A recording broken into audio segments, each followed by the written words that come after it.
안녕하세요. AMPM 글로벌 마케터 조보경입니다. 오늘은 식품 업종 마케팅 제안서를 준비해 왔는데요. 관련 업종에 계시는 분들에게 도움을 드리고자 오늘 영상 준비했습니다. 우리는 마케팅 전략을 하기 이전에 소비자에 대한 이해가 필요한데요. 소비자들은 어떤 상품을 구매하기까지 총 4가지의 단계를 거칩니다. 이것을 소비자 구매 여정이라고 하고 마케팅 용어로는 세일즈 퍼널이라고 하는데요. 첫 번째 인지, 그 다음 탐색, 그 다음 고려, 네 번째 구매, 이렇게까지 총 4가지 단계를 거칩니다. 우리 브랜드를 인식하기 위해서는 SNS나 디스플레이 광고를 통해서 자사에 대해서 모르는 소비자들에게 광고를 계속 노출시켜서 브랜드 인지도를 올립니다. 이 과정이 첫 번째인 인지에 해당하고요. 그리고 이렇게 브랜드를 인식하고 나면 사람들이 2차적으로 검색을 하게 됩니다. 이 검색은 네이버 또는 오픈마켓 그리고 소셜 커머스에서 이루어지는데요. 위 매체들은 모두 검색 기반으로 소비자 구매 여정의 두 번째 단계에 해당합니다. 즉 SNS나 배너 광고를 통해 브랜드를 인지하고 그 다음에 이제 매체들에서 탐색하게 되는 거죠. 그 다음에 이제 상품을 직접적으로 보고 이 상품이 나에게 꼭 필요한 것인지 아니면 내가 이걸 지금 사고 싶은지 그리고 가격은 적절한지 등등의 여러 가지 고려를 통해서 마지막 최종 단계인 구매까지 이르게 됩니다. 온라인 광고의 올바른 선순환은 이렇게 인지와 탐색 고려가 끝나고 구매 후에 그 구매의 데이터를 바탕으로 리타게팅하는 것입니다. 그러면 구매를 한 사람들의 특징이나 데이터들을 참고해서 다음 광고에 노출시킬 사람들의 타겟층을 줄여서 조금 더 전환율을 높이는 거죠. 다음은 매체별 특징입니다. SNS, 인스타는 스폰서드 광고라는 게 있는데요. 여기서는 후킹성이 높은 소재를 활용해야 됩니다.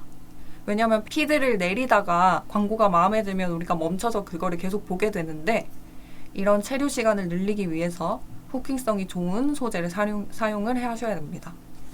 주로 동영상이나 아니면 이벤트 또는 할인폭이 큰 할인을 명시해주면 아무래도 체류 시간이 길고 그 결과로 이제 구매로 이어지겠죠.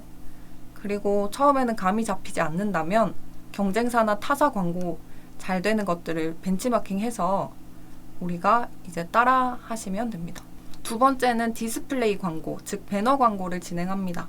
여기는 제일 많이 이용하시는 GFA나 ADN 등이 있는데요. GFA는 네이버에서 진행하는 배너 광고라고 이해해 주시면 됩니다. 이 배너 광고는 수시로 계속 노출을 시키는 거기 때문에 신규 유입 확보에 용이하고 그리고 검색 광고보다 저렴한 CPC, 즉 클릭당 비용으로 과금되는 형식입니다. 다음으로는 네이버 검색 광고입니다. 네이버 검색 광고는 파워링크와 쇼핑 검색이 있다고 이해를 해주시면 됩니다. 이 앞선 광고들로 우리 브랜드와 상품을 인지한 고객들의 검색을 대비하기 위해서 우리가 검색 광고를 진행하는데요. 그에 따른 유입량 증가를 기대합니다. 하지만 불필요한 키워드 때문에 광고비 누수가 일어나거나 유입이 전환으로 이루어지지 않는다면 중간중간 키워드 점검이 필요합니다. 마지막 리타게팅입니다. SNS나 디스플레이 광고로 쌓인 모수 데이터들을 활용하는 건데요. 어떤 연령층 그리고 어떤 성별 이러한 여러 모수 데이터들을 활용을 해서 앞으로 광고를 재개할 때 데이터들을 참고해서 진행하게 됩니다. 따라서 이탈 고객이 어디서 이탈을 했고 이 이탈 이유가 뭐였는지에 대해서 분석을 해보고 이 이탈 고객을 재유입한다든지 그리고 기존에 구매했던 고객이 재구매를 하도록 유도하는 과정이라고 이해해 주시면 됩니다. 타사 SNS 광고 예시를 같이 보겠습니다. 지금 광고에 익숙하지 않으신 분들은 SNS 광고를 많이 안 하시는 분들이 많은데요. 지금 경쟁 업체들은 이미 다양한 소재로 SNS를 광고하고 있습니다. 보통 소비나 충동적인 소비는 SNS에서 많이 일어나기 때문에 이런 식품 관련해서는 SNS 광고를 진행해 주시면 다른 것보다 효과가 더 좋습니다. GFA, 아까 잠시 말씀드렸다시피 네이버 배너 광고인데요. 이렇게 네이버 홈에서 잠깐 내려보면 이런 광고창들이 보이실 거예요. 이거는 PC 구조고 모바일에서는 이렇게 보입니다. GFA는 PC에서는 네이버 메인 중간쯤에서 확인 가능하시고 모바일에서는 이렇게 스마트 채널, 네이버 메인, 네이버 서브, 밴드 이렇게 총 4가지 구조에 노출이 됩니다. 그렇다면 어떤 사람이 GFA를 하면 좋을까요? 첫 번째로 대규모 신규 유입이 필요한 판매자입니다. 보통 신규 유입이 이어지면 식품 카테고리 같은 경우는 재구매율이 높은 편이기 때문에 일단 GFA, 우리나라 사람들이 가장 많이 하는 포털 사이트인 네이버 메인 화면에서 배너 광고를 진행하면서 대규모로 신규 유입이 될 수 있도록 노려보시면 됩니다. 비슷한 맥락으로 신규, 새로 오픈한 스토어를 홍보하려는 판매자분들은 GFA를 고려해보심이 어떨까 제안 드립니다. 아무래도 노출수가 가장 많고 유입이 많은 포털 사이트이기 때문에 신규 오픈했다면 GFA를 진행함으로써 좀 소비자들에게 인식을 할 수 있는 계기가 되는 거죠. 마지막으로 지금 대대적으로 진행 중인 이벤트나 프로모션을 다수의 사람들에게 알리고 싶은 판매자들에게 추천합니다.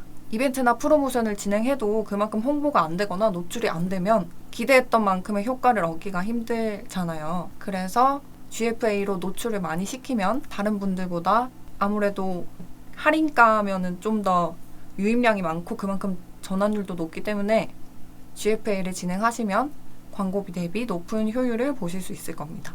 다음은 아까 말씀드린 ADN 배너의 예시입니다. 기사 같은 거 읽으시면 주요 기사 지면에 중간에 광고 뜨는 거 확인하셨을 텐데 그게 바로 ADN 광고라고 이해해 주시면 됩니다. 형태는 아주 다양한데요.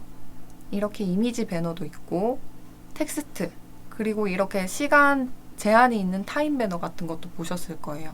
이거랑 이렇게 상품별로 주목해서 볼 수 있는 이런 상품들을 광고하는 매체입니다.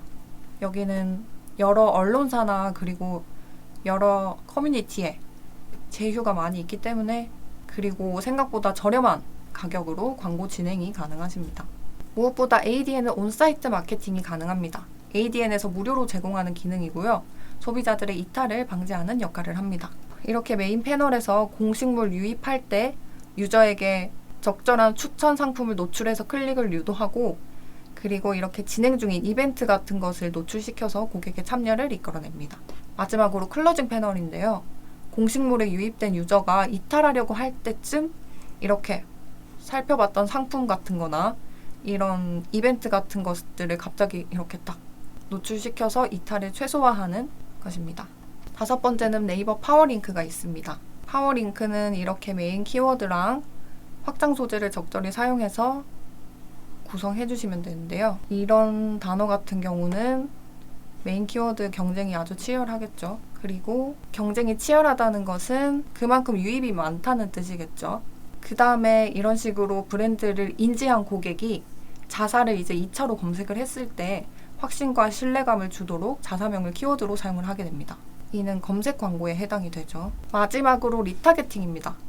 앞서서 얻었던 광고나 데이터들을 통해서 우리 상품을 실제로 찾는 고객 데이터를 우리가 수집을 할 수가 있습니다. 어디서 구매를 했고 어떤 사람이 구매를 했는지 이런 해당 데이터들을 바탕으로 좀 더 정확한 타겟팅이 가능하고요. 그리고 구매하지 않고 이탈한 고객들이 어떤 부분에서 이탈했는지 확인이 가능하기 때문에 이후 리타겟팅을 할 때 유리하게 작용을 하겠죠. 아까 4가지 단계에서 여기에 해당이 되는데, 자사가 원하는 타겟에 타겟팅하거나 리타겟팅을 해서 신규 유입과 재유입을 계속 이끌어내는 단계라고 생각해 주시면 됩니다. 이렇게 오늘 식품 업종 마케팅 전략에 대해 설명을 드렸는데요.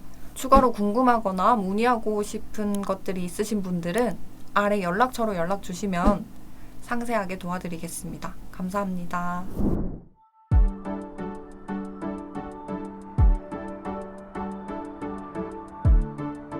구독과 좋아요는 컨텐츠 제작에 힘이 됩니다.